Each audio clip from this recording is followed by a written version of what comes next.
Well, if puppets intrigue you, then this Kentucky exhibit is worth a visit.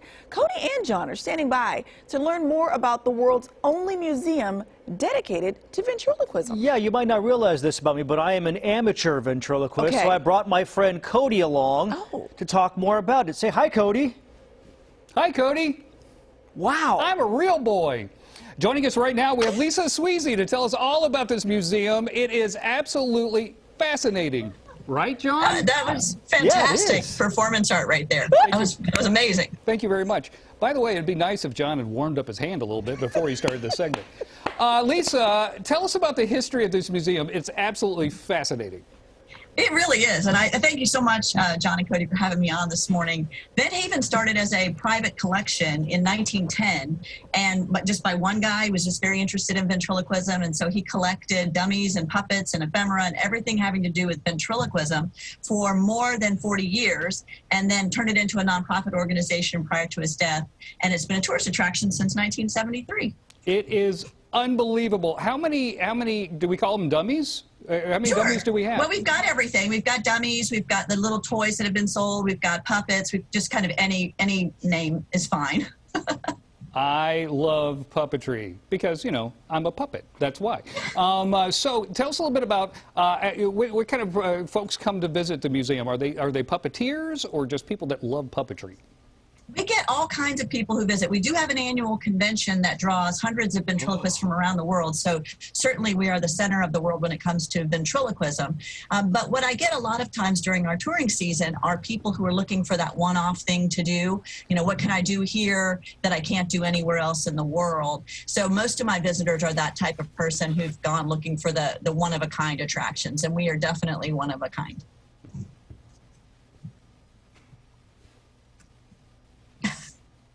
Oh.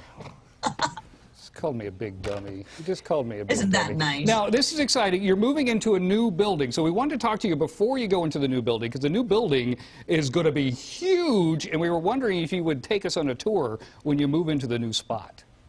Absolutely, absolutely. We have been had very little elbow room here for honestly decades. The collection has more than doubled since our founder passed away in 1972, and so we have needed space for a long, long time. We did fundraising for about 4 years, and we're finally in the construction phase, set to hopefully open by our annual convention this year, and then to the public in August. The museum houses more than 1,000 dummies and puppets, including any piece that you may have ever heard of.